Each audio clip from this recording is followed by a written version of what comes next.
আসসালামু আলাইকুম। কেমন আছো আমার প্রিয় সকল বন্ধুরা? আশা করি তোমরা সকলেই অনেক অনেক ভালো আছো, আনন্দে আছো, সুস্থ আছো।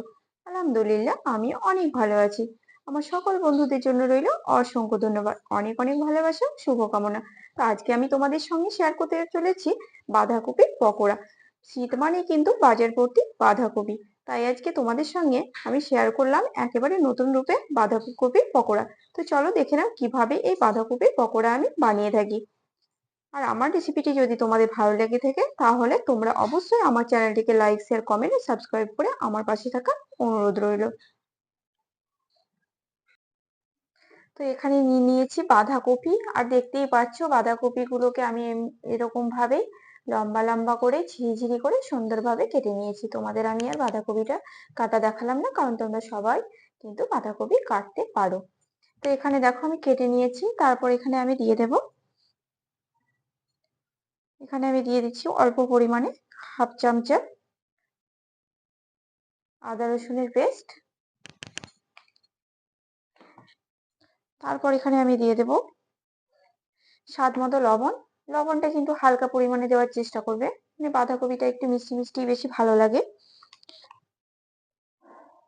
তারপর এখানে আমি দিয়ে দিচ্ছি হাফ চামচা হলুদের গুঁড়ো। এখানে দিয়ে দিচ্ছি সামান্য অল্প পরিমাণে জিরে গুঁড়ো, হাফ চামচা থেকে কম। আর এখানে দিয়ে দিচ্ছি দেখো হাফ চামচা থেকেও কম ধনিয়া গুঁড়ো। তোমাদের কপির পরিমাণটা যেমন হবে তেমনই কিন্তু তোমরা মশলা ব্যবহার করবে। তারপর দেখো এখানে আমি দিয়ে দেব ধনেপাতা। তো ধনেপাতাটা কিন্তু মাস্ট, শীতের সময় কিন্তু অ্যাভেলেবেল ধনেপাতা পাওয়া যায়, তাই তোমরা ধনেপাতা অবশ্যই ব্যবহার করবে। ধনেপাতা দিলে কিন্তু পকোড়ার ফ্লেভারটা কিন্তু ভীষণ ভালো লাগে। তাই আমি এখানে দেখো ধনেপাতা কুচিয়ে দিয়ে দিলাম।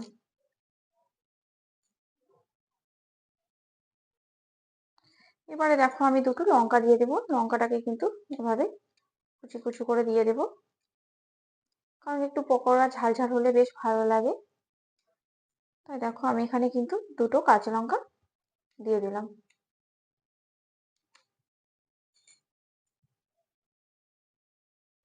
তারপর এখানে আমি দেখো পরিমাণ মতো বেসন দিয়ে দিচ্ছি। এখানে কিন্তু বেশি বেসনের প্রয়োজন পড়ে না, বেশি বেসন দিলে বেসন বেসন হয়, খেতে কিন্তু ভালো লাগে না। তাই এখানে দেখো অল্প পরিমাণে আমি বেসন দিয়ে দিলাম। তারপর এটাকে দেখো আমি সুন্দর করে মেখে নেব।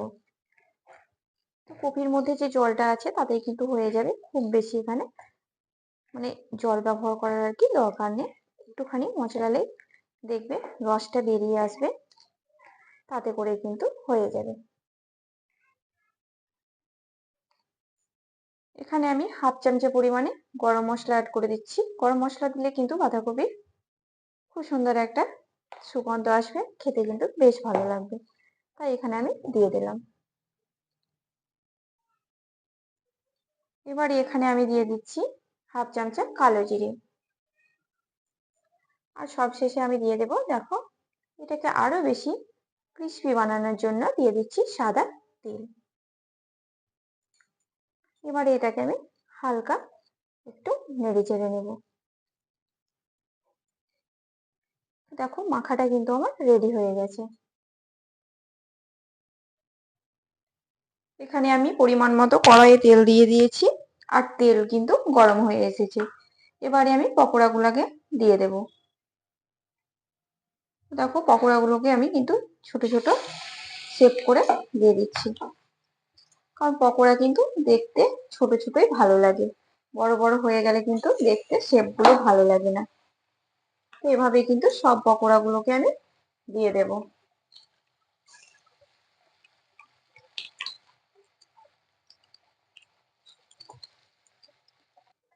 এবারে আমি সবগুলোকে দেখো উল্টিয়ে দেব, কারণ একটা পিঠ অনেকটাই হয়ে গেছে, এবার একটুখানি উল্টিয়ে দিতে হবে।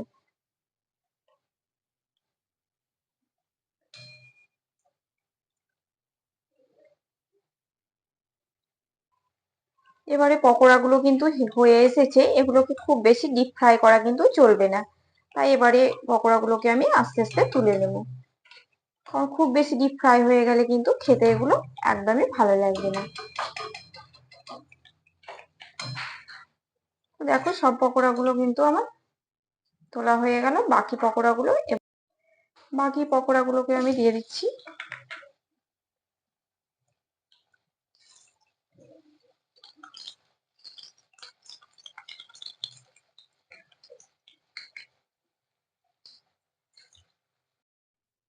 তো পকোড়া আমার রেডি হয়ে গেছে। উপর থেকে একটুখানি বিট লবণ ছড়িয়ে দেবো, যাতে করে আরো খেতে বেশি ভালো লাগবে। তো দেখো পকোড়াগুলো মাশাআল্লাহ খুবই সুন্দর হয়েছে। তোমরা অবশ্যই একবার ট্রাই করে দেখো, ভীষণ ভালো লাগবে। আর এটা টমেটো সস বা ধনেপাতা চাটনির সঙ্গে পরিবেশন করতে পারো, তাতে করে কিন্তু ভীষণ ভীষণ ভালো লাগবে খেতে। তো আজকের রেসিপিটি কেমন লাগলো তোমরা কিন্তু কমেন্ট বক্সে অবশ্যই জানাতে ভুলো না। আর ভালো লাগলে আমার চ্যানেলটিকে লাইক, শেয়ার, কমেন্ট ও সাবস্ক্রাইব করে আমার পাশে থেকো। সবাই অনেক অনেক ভালো থেকো, সুস্থ থেকো। দেখা হচ্ছে তোমাদের সঙ্গে নেক্সট রেসিপিতে। আল্লাহ হাফেজ।